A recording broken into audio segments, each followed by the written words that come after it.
Peggy was also a rebel, a woman born to flout the bourgeoisie. The mother of 3 illegitimate children, including David, at a time when a girl could have been ostracized by society for having even one, Peggy was never afraid to dance to a different drummer. Nor, and again the similarity to David is remarkable, was she afraid to embrace 2 diametrically opposed camps in a relatively short time span. Peggy briefly became enamoured of Oswald Mosley's British Union of Fascists, the British equivalent of the Nazi Party, and in October 1936, when she was 23 years old, attended one of their rallies in the prosperous spa town of Tunbridge Wells. However, according to Peggy's sister Pat, when protesters flung rotten fruit and vegetables at Mosley's followers, Peggy was far more transfixed by the macho swagger of the fascists in their fetching black shirts than by the fracas surrounding her.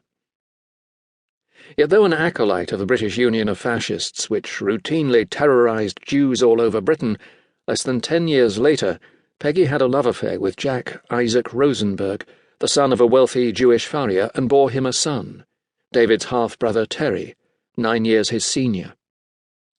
A similar dichotomy is evident in David's own history. In 1976 he was accused of making the Nazi salute while standing up in an open Mercedes convertible, an accusation that he went on to deny. And around the same time also threw out a few positive remarks about Hitler, proclaiming of him, "His overall objective was very good and he was a marvellous morale booster. I mean, he was a perfect figurehead." So that just as his mother was once seduced by the glittering visual image of Mosley's black shirts, David clearly was as mesmerised by Nazi style, swagger, and sharp tailoring.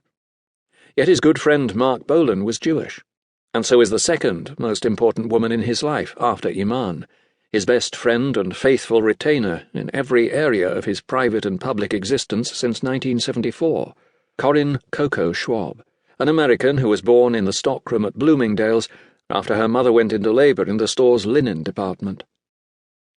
At David's wedding reception, Coco is all radiant smiles, her thick, efficient-looking, shiny black bob creating a helmet around her face, a reminder that she invariably plays bad cop to David's good. As his gatekeeper and protector, Coco is legendary for her fierceness in eradicating from David's universe all those whom she considers to be undesirable, including his first wife, Angie, and protecting him 24/7 at a cost to her own life and authentic existence. Coco's dedication to David has always been unimpeachable, right through his drug-addled years and his divorce from Angie up to and beyond 2013, when she was on hand to assist in the making of his video for Love is Lost, which premiered at the Mercury Music Awards.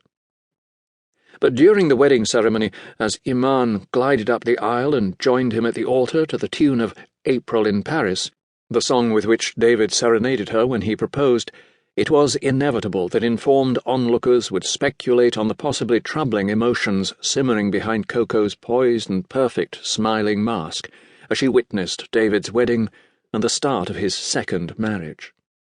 For Coco isn't just David's personal assistant, and her importance to him transcends such categorization, as does her enduring passion for him.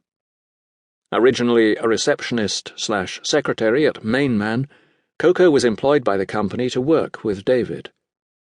As the years went by, she became his chief cheerleader, handholder, best friend, and has been thought to secretly harbour passionate desires for him. A Vestal virgin catering to the high priest, or a flesh-and-blood woman with a carnal appetite for him? Tony Zanetta, president of Main Man during those years, remembers Coco saying of David, "I really do love him. I love him so very much." German fashion designer Claudia Skoda first met Coco in 1976, when David, Coco, and Iggy Pop visited her at the Berlin Commune where she was then living and working. David didn't introduce Coco to me, and I initially assumed that she was Iggy's wife. She isn't a beauty queen, but she is intelligent, with sex appeal of a kind. People have said that she was a mother figure to David, but I couldn't see that. She looked after him as if she was his girlfriend, with intimacy. I surmised that they were having an affair, Claudia said. Whatever the truth, Coco has been in David's life for 40 years. In 1987 he wrote Never Let Me Down, a song inspired by her friendship and her loyalty to him.